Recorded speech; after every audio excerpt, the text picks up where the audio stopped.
Всех приветствую на своем канале. Недавно в руки мне попала вот эта кнопка от автомобиля Калина для включения задней передачи. Она ставится на рычаг переключения передач. Вот у нее снизу оторваны провода. Это мы попозже восстановим. А сейчас я хочу показать, как она разбирается и как устроена изнутри.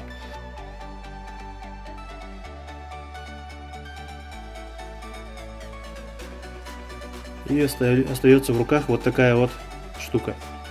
Вот посмотрите внимательно, здесь нет никакой кнопки, никаких контактов. А здесь внутри находится униполярный датчик холла. Он располагается вот в этом приливе, вот в этом. А вот в этом приливе располагается постоянный магнит. Срабатывает он в том случае, если вот эта шторка, находящаяся внутри ответной части, либо входит в зацепление, либо выходит из него. Посмотрите, как интересно сделан этот датчик.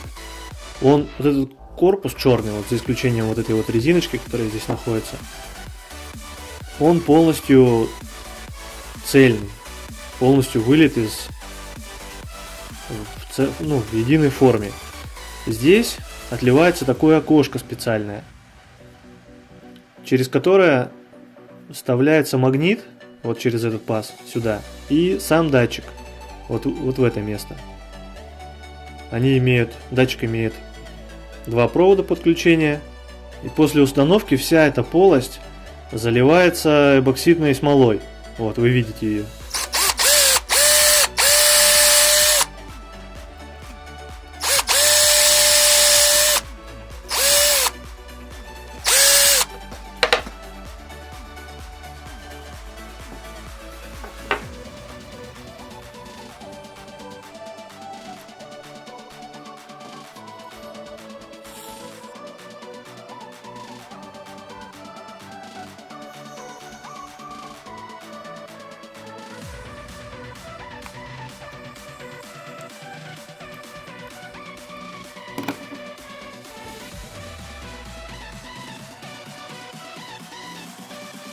Подключим его, выставим мультиметр на режим прозвонки.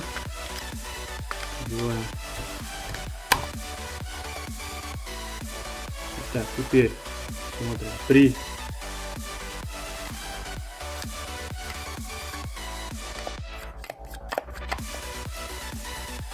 После прозвонки выяснилось, что он совсем не работает.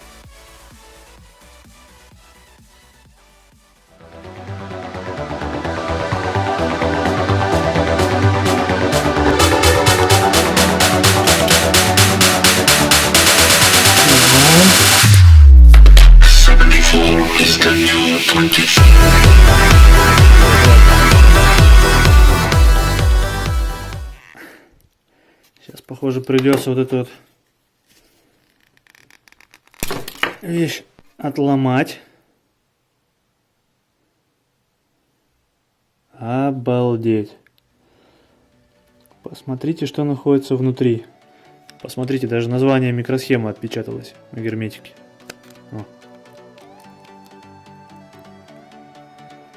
Ребят, в общем, отковыряла герметик от этой платы.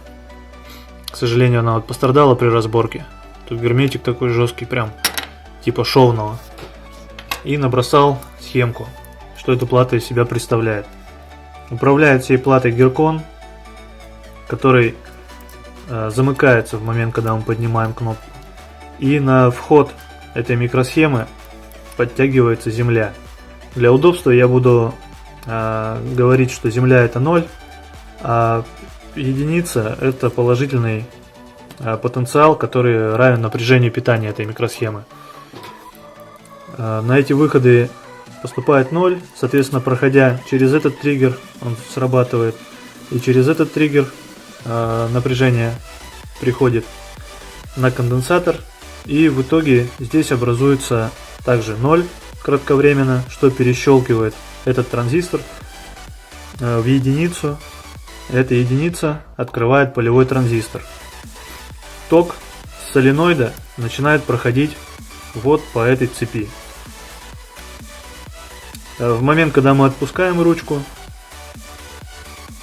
Веркон размыкается, и вот по этой линии на эти выходы начинает поступать единица.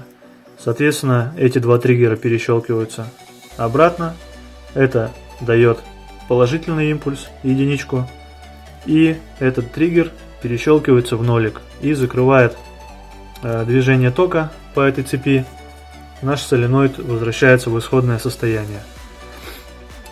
Сразу не смог разобраться с вот этим оптроном, который находится в схеме. Меня ввела в заблуждение вот эта схема подключения. И потом уже выяснилось, что вот эта дорожка лабиринтная на плате, она здесь находится неспроста. На самом деле это низкооумный датчик тока. Если его здесь нарисовать, он стоит как раз вот в этом месте.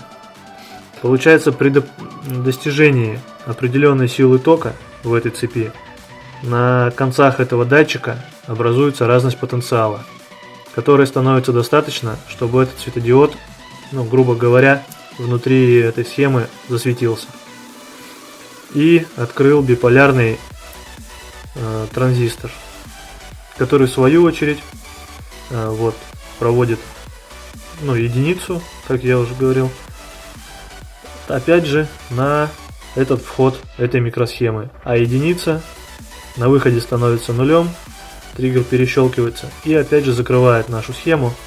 Эта защита сделана для того, если на соленоиде будет короткое замыкание или повышенное потребление, что говорит о жидком замыкании, либо слишком длительном включении этого соленоида. На этом все. Спасибо за внимание. Открывайте для себя всегда что-то новое. Я вот, например, для себя открыл этот низкооумный датчик. Теперь, возможно, применю его где-нибудь. Всем спасибо. До новых встреч.